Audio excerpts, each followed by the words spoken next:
The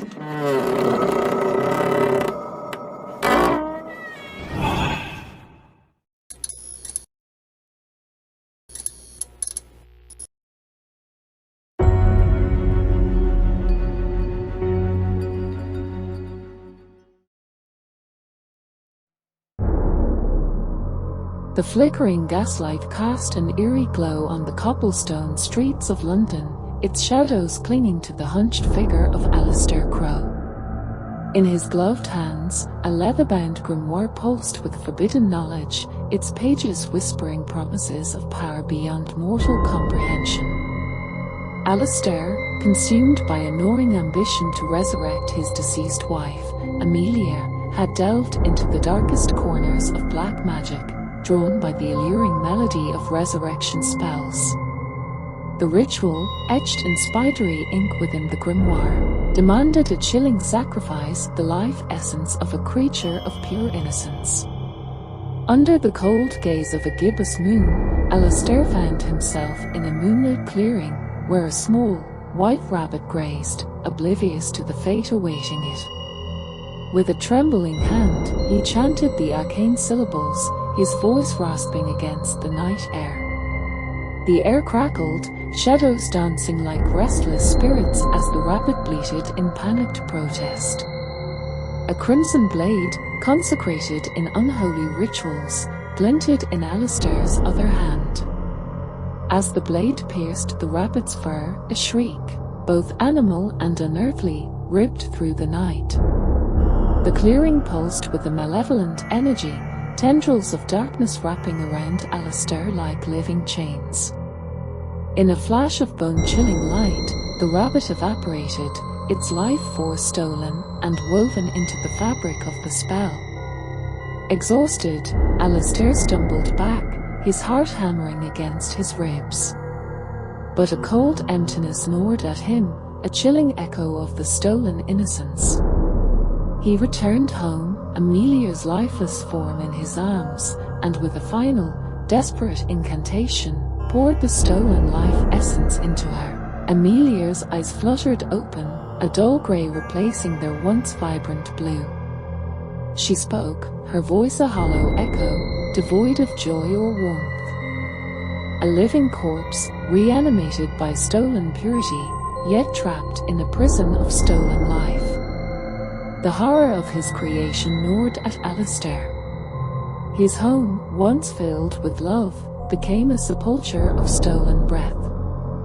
Amelia, his beloved, was lost forever, tethered to him by a twisted magic that mirrored his own decaying soul. Driven by a macabre kind of love, Alistair sought to fill the void within Amelia, offering her stolen memories, stolen laughter, stolen emotions. With each offering, the darkness within him deepened, his own life force dwindling as he fueled the stolen ember of Amelia's existence.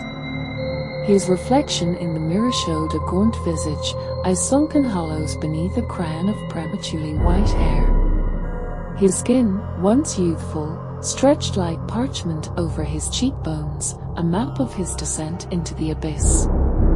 One bleak day, as Alistair lay beside Amelia, a single tear escaped her empty eyes. It rolled down her cheek, a droplet of pure sorrow, and landed on his hand. The moment it touched him, a searing pain ripped through his being, the stolen purity burning like acid against his corrupted soul. A scream tore from his throat, echoing through the mausoleum of his home.